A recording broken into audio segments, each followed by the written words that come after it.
Doctor Mohammad ইউনূসের বিরুদ্ধে দুদকের মামলা বাতিল, আপিল বিভাগের রায়। জুলাই হত্যা মামলার আসামি ধরতে লাগবে না ঊর্ধ্বতনের অনুমতি, ডিএমপির সার্কুলার স্থগিত। সৎ মাকে নির্যাতনের অভিযোগে অভিনেত্রী শাওনের বিরুদ্ধে গ্রেফতারি পরোয়ানা। শিশু আসিয়া ধর্ষণ হত্যা মামলার 4 আসামির বিরুদ্ধে অভিযোগ গঠন, 27 এপ্রিল পরবর্তী শুনানি।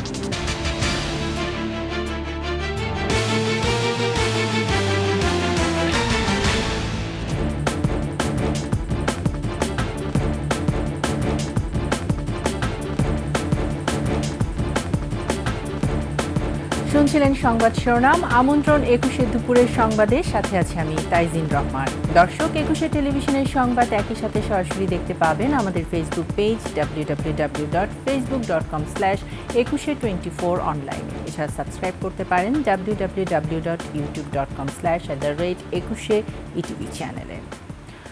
অন্তর্বর্তী সরকারের প্রধান উপদেষ্টা ডক্টর মোহাম্মদ ইউনূসের বিরুদ্ধে দুদকের মামলা বাতিল করেছেন আপিল বিভাগ। বুধবার প্রধান বিচারপতি ডক্টর সৈয়দ রেফাত আহমেদের নেতৃত্বাধীন 4 সদস্যের আপিল বেঞ্চ এই রায় দেন। ক্ষমতাচ্যুত আওয়ামী সরকারের আমলে শুধুমাত্র হয়রানি করতেই ডক্টর ইউনূস সহ 7 জনের বিরুদ্ধে এই মামলা করা হয়েছিল মন্তব্য করেন ডক্টর ইউনূসের আইনজীবী। শাকির আরজুর রিপোর্ট, জানাচ্ছেন নাইম আহমেদ।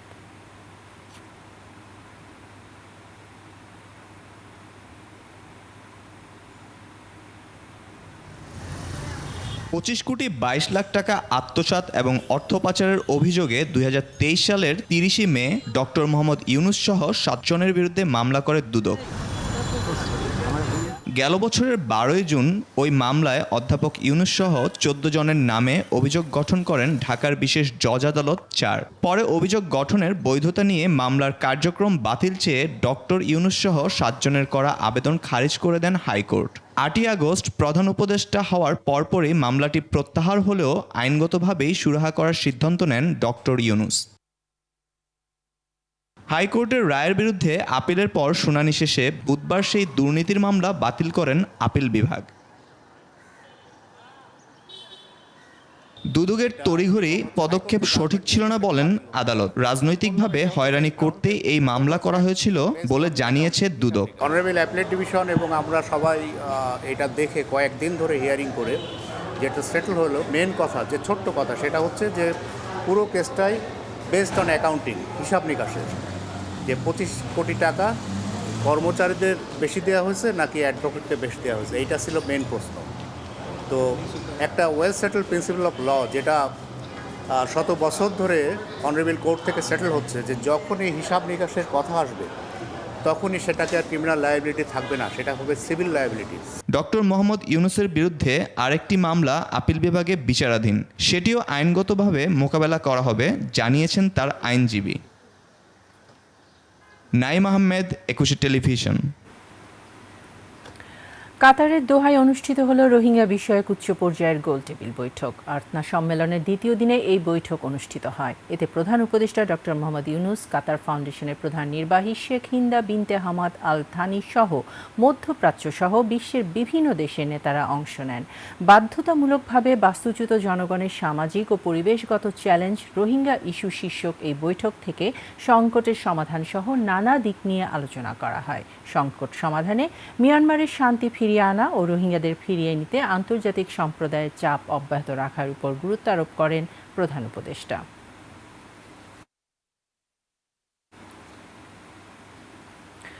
জুলাই আগস্ট হত্যা মামলার আসামি ধরতে লাগবে না ঊর্ধ্বতন কর্তৃপক্ষের অনুমতি। রুল জারির পাশাপাশি ডিএমপির সার্কুলার স্থগিত করেছেন হাইকোর্ট। বিচারপতি ফাতেমা নজিবের দ্বৈত বেঞ্চ রুল সহ এ আদেশ দেন। 9 এপ্রিল ঢাকা মহানগর পুলিশ হেডকোয়ার্টার্স থেকে বৈষম্য বিরোধী ছাত্র আন্দোলনের ঘটনায় করা মামলায় আসামি গ্রেফতার প্রসঙ্গে অফিস আদেশ জারি করা হয়। এই আদেশকে মৌলিক অধিকার ও সংবিধানের সঙ্গে সাংঘর্ষিক দাবি করে উচ্চ আদালতের দ্বারস্থ হন সুপ্রিম কোর্টের আইনজীবী মোহাম্মদ জসিমউদ্দিন। 20 এপ্রিল রিটটি দায়ের করেন তিনি। স্বরাষ্ট্র সচিব, পুলিশের মহাপরিদর্শক, ঢাকা মহানগর পুলিশ কমিশনার, ডিবি প্রধান, সিআইডি প্রধান, এসবি প্রধান সহ 7 জনকে বিবাদী করা হয়েছে রিটে। শুনানি শেষে আদালত অফিস আদেশ 3 মাসের জন্য স্থগিত করেন। সৎ মাকে নির্যাতনের অভিযোগে অভিনেত্রী মেহের আফরোজ শাওন ও পুলিশের তৎকালীন এডিসি নাজমুল ইসলামের বিরুদ্ধে গ্রেফতারি পরোয়ানা জারি করেছে আদালত। মঙ্গলবার ঢাকা মহানগরের অতিরিক্ত চিফ মেট্রোপলিটন ম্যাজিস্ট্রেট আদালত এ আদেশ দেন। বাবা ও মাকে শারীরিক নির্যাতনের অভিযোগে তার বিরুদ্ধে মামলা করেন শাওনের সৎ মা নিশি ইসলাম। এ মামলায় ঢাকা মহানগর পুলিশের সাবেক গোয়েন্দা প্রধান মোহাম্মদ হারুনুর রশিদ সহ 12 জনকে আসামি করা হয়েছে। 2024 সালে শাওনের বাবা প্রকৌশলী মোহাম্মদ আলী নিশি ইসলামকে বিয়ে করেন। এরপর ক্ষমতার অপব্যবহার করে নিশি ইসলামকে 6 মাস জেল খাটতে বাধ্য করেন শাওন।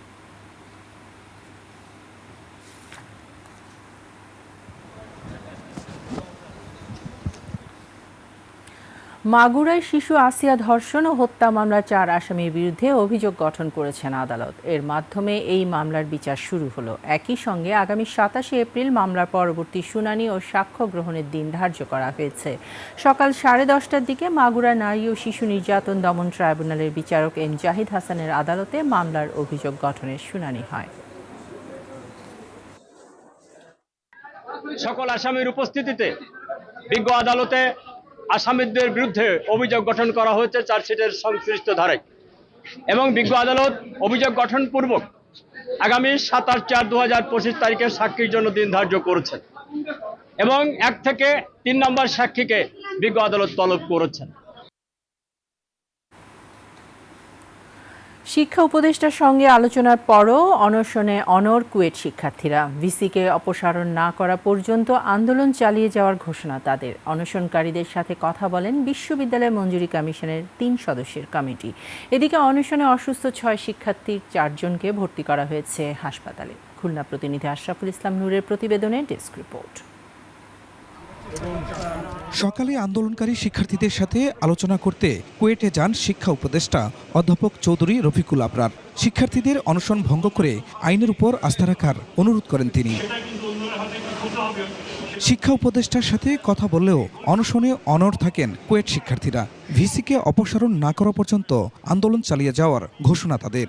তো তিনি বলছেন ইমার্জেন্সি ক্রাইসিসে তিনি এখানে আসেন এবং ইমার্জেন্সি ক্রাইসিসেই তিনি সমাধানটা করে দেবেন। আর সমাধান একটাই যে ভিসি মাস্টার যিনি আছেন তার অপসারণ। পদক্ষেপগুলো উনি নেবেন রুলস অনুযায়ী, কিন্তু আমরা বলেছি যে আমরা রেজাল্ট না নিয়ে বা ফলাফল না নিয়ে আমরা উঠবো না। যতক্ষণ পর্যন্ত এই 1 দফা দাবি না মানা হচ্ছে ততক্ষণ পর্যন্ত আমাদের অনশন কর্মসূচি বহাল থাকবে। শিক্ষা উপদেষ্টা জানান, তদন্ত কমিটি গঠন হয়েছে, প্রতিবেদন পেলে জড়িতদের বিরুদ্ধে নেওয়া হবে ব্যবস্থা। পরে শিক্ষক প্রতিনিধিদের সাথে কথা বলেন তিনি। বিদ্যালয় পরিচালনার জন্য আইন রয়েছে, সেই আইনের মধ্যে থেকেই আমাদের যে ইনকোয়ারি কমিটি, অত্যন্ত কম্পিটেন্ট ইনকোয়ারি কমিটি, তারা সেই আইনের মধ্যে থেকেই তারা সুপারিশ করলে আমরা আশা করছি সুপারিশটা আবার সাথে চেষ্টা করা যায়। আমরণ অনশনকারীদের সাথে কথা বলেন বিশ্ববিদ্যালয় মঞ্জুরি কমিশনের 3 সদস্যের কমিটিও। শিক্ষার্থীদের স্বার্থটাই আমাদের কেন্দ্রে, সেটা বিবেচনায় নিয়ে আমরা সবার সাথে আলাপ করি। যেহেতু একটা প্রতিষ্ঠানের ডিগনিটিটাও খুব গুরুত্বপূর্ণ এবং একটা প্রক্রিয়াগত দিক আছে প্রত্যেকটা প্রতিষ্ঠানের, সেগুলোকে আমরা মাথায় নিয়ে দ্রুতই আশা করছি একটা ভালো সমাধান দিচ্ছে, যেটার মধ্য দিয়ে আমরা এই অবস্থা উত্তরণ করব। কুয়েট শিক্ষার্থীদের দাবির সাথে একাত্মতা প্রকাশ করে অনশনে নেমেছেন রাজশাহী বিশ্ববিদ্যালয়ের কয়েকজন শিক্ষার্থীও। এর আগে ক্যাম্পাসে বিক্ষোভ মিছিল করেন তারা। খুলনা প্রকৌশল ও প্রযুক্তি বিশ্ববিদ্যালয় কুয়েটের ভিসির পদত্যাগের দাবিতে গত সোমবার থেকে আমরণ অনশন কর্মসূচি পালন করছেন 32 জন শিক্ষার্থী। Khurshid Alam, desk report, 21 television. চলতি 2024-25 অর্থ বছরে জিডিপি প্রবৃদ্ধি 3.8% হবে বলে পূর্বাভাস দিয়েছে আইএমএফ। তবে চলতি অর্থ বছরে বাংলাদেশে গড় মূল্যস্ফীতি 10% হবে বলে জানিয়েছে বহুজাতিক দাতা সংস্থাটি। মঙ্গলবার রাতে প্রকাশিত আইএমএফের ওয়ার্ল্ড ইকোনমিক আউটলুক এপ্রিল 2025-এ এই পূর্বাভাস দেওয়া হয়েছে। যুক্তরাষ্ট্রের ওয়াশিংটনে বিশ্ব ব্যাংক আইএমএফের বসন্তকালীন যৌথ সভার দ্বিতীয় দিনে এই প্রতিবেদন প্রকাশ করা হলো। বিশ্ব ব্যাংক আইএমএফের বসন্তকালীন সভা 21 এপ্রিল শুরু হয়ে 26 এপ্রিল পর্যন্ত চলবে। অর্থ উপদেষ্টা সালেউদ্দিন আহমেদের নেতৃত্বে বাংলাদেশের 15 সদস্য বিশিষ্ট প্রতিনিধি দল এই যৌথ সভায় অংশ নিচ্ছে। অর্থ উপদেষ্টা সালেউদ্দিন আহমেদ জানান, আইএমএফ ও বিশ্ব ব্যাংকের সঙ্গে বৈঠকে মার্কিন শুল্ক ও বাজেট সহায়তা বিষয়ে আলোচনা হয়েছে। আইএমএফের সঙ্গে কিছু বিষয়ে দ্বিমত থাকলেও এরই মধ্যে যে সংস্কার পরিকল্পনা নেওয়া হয়েছে তা দ্রুত বাস্তবায়ন করতে বলেছে তারা।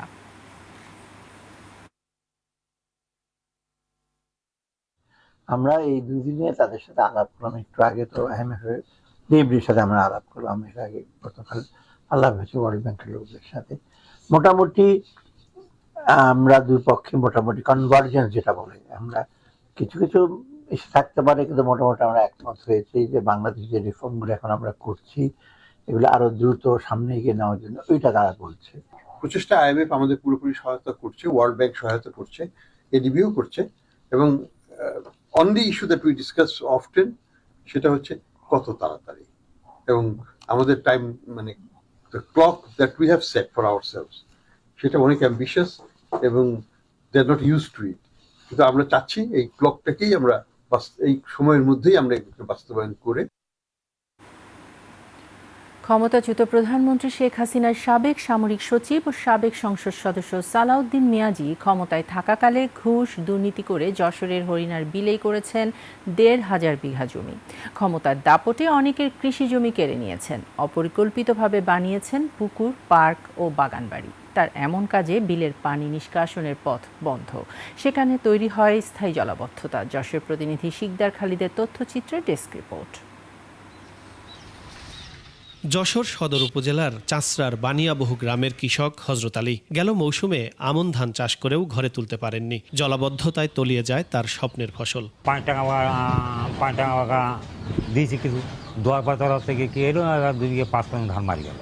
মারি যাওয়ার পরে এবারে কি এলো, সেদিন ধান মারি যাওয়ার পরে তো আবার 5 টাকাওয়ালা ছাইনি, কিন্তু সে জমিওয়ালাও ছাইনি। শুধু হজরত আলী নন, তেঁতুলিয়া, রূপদিয়া, রুদ্রপুর, দেদারিয়া, সিরেলি, সারাপোল গ্রামের কৃষকদেরও একই হাল। সালাউদ্দিন সাহেব যে বেড়ি করেছে, বেড়ির কারণে আমাদের 400-500 বিঘা জমি মার গেছে। আমনে এবং জলবদ্ধতা হয়ে কোনো ফসল পায়নি কৃষকরা। দিন সাহেব বিভিন্ন জমি কিনেছে, কিছু পরিকল্পিত, কিছু অপরিকল্পিত। এই বছর প্রায় উপরের যে জমিতে ফসল হতো সেগুলো তলায় গেছে। তাদের অভিযোগ, সালাউদ্দিন মিয়াজি ক্ষমতার দাপটে অনেকের জমি দখল করেছেন। তার অপরিকল্পিত কর্মকাণ্ড বিলের স্বাভাবিক পানি প্রবাহে সৃষ্টি করে প্রতিবন্ধকতা। ক্ষতি হচ্ছে শত শত বিঘা ফসলি জমির। আমাকে তো মাঠে চাষ করার মতন কোনো পরিবেশ থাকতে না। সবাই যারা ভূমিদস্যু, এরা জায়গা জমি টাকা পয়সা আছে, ওরা জায়গা জমি কিনে সব পুকুর কাটতেছে। ধানি জমি কিনে সব পুকুর কাটে। পুকুরই এখন আমাদের মানুষ যদি যায় একটু চাষ করতে যায় মাঠে, জলাবদ্ধ হয়ে সব তলায় মরে যায়। কৃষকদের অভিযোগ, ক্ষমতার প্রভাবে নানা কৌশলে তাদেরকে জমি বিক্রি করতে বাধ্য করা হতো। মাদ্রাসার পিছনে আমার 6 শতক জমি আছে এবং এই জমিটা মেজর সাহেব নিতে চাইছে, কিন্তু আমি বিক্রি করছি না, যেহেতু পিছনে আমার আরও জমি রয়েছে, আমার সেই জমিতে যাওয়ার রাস্তা। কিন্তু এই জমিটা মেজর সাহেব দিচ্ছি না বলে পাশের জমিগুলো সব কিনে নেছে। তবে সালাউদ্দিন মিয়াজির প্রতিষ্ঠানের কর্মকর্তা কর্মচারীরা বলছেন ভিন্ন কথা। আশপাশের লোকজনের ভেড়ি আছে, উনার তো আমি জানি না সঠিক। আর উনার পার্কের মধ্যে যেটা আছে, উনার নিজের জায়গা থেকে খাল করে দিয়ে আছে। বিষয়টি জানা আছে ইউনিয়ন পরিষদেরও। মিয়াজি সাহেব যদি সম্পদ এখানে আছে, কিন্তু ওনার নিজেরা সীমানার পাহাড়ের খাল কেটে একদম পুরো এই মাথা মতো দিয়ে দিছে। কিন্তু মুখিয়া এসে, বিরোধীর মুখিয়া এসে ওই জায়গাটা অন্য মালিকানা সম্পত্তি, তাদেরও আছে, বাধাগ্রস্ত উভয়ের কারণে হচ্ছে। যশোরের হরিণার বিলে ১৫০০ বিঘা জমি ছাড়াও অঢেল সম্পদের মালিক এই সালাউদ্দিন মিয়াজি। ফিরোজ হোসেন, ২১ টেলিভিশন। কুমিল্লা বুড়িচংয়ের মাধবপুরে ট্রেনে কাটা পড়ে ৩ যুবক নিহত হয়েছে। বিষয়টি নিশ্চিত করেছেন কুমিল্লার রেলওয়ে পুলিশ ফাঁড়ির ইনচার্জ সোহেল মোল্লা। পুলিশ জানায়, স্থানীয়দের মাধ্যমে খবর পেয়ে ঘটনাস্থলে আসে তারা। ঢাকা থেকে চট্টগ্রামগামী লাইনে ভোরে যে কোনো ট্রেনে এই ৩ যুবক কাটা পড়তে পারে। কোন ট্রেনে কাটা পড়েছে বিষয়টি জানার চেষ্টা করা হচ্ছে। নিহতদের পরিচয় এখনও পাওয়া যায়নি। এদিকে স্থানীয়রা জানান, ভোরে ট্রেন কাটা পড়লে তখন 2 জন জীবিত ছিল। পুলিশ ঘটনাস্থলে এসে মরদেহ উদ্ধার করে।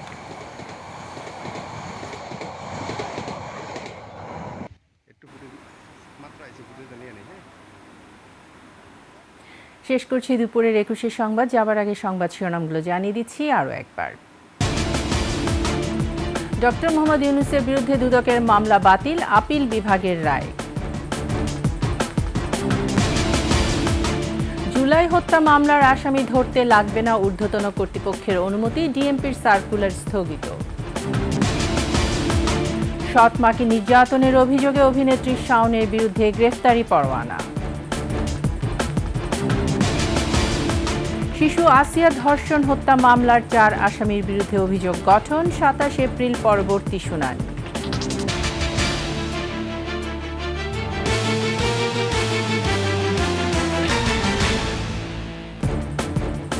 সর্বশেষ সংবাদ জানতে ডায়াল করুন 2021 নম্বরে আর ভিজিট করুন ekushe-tv.com এই ওয়েবসাইটে। ফেসবুকে ভিজিট করতে পারেন www.facebook.com/ekushe24 অনলাইনে। এছাড়া সাবস্ক্রাইব করতে পারেন www.youtube.com/@ekushe-etv চ্যানেলে।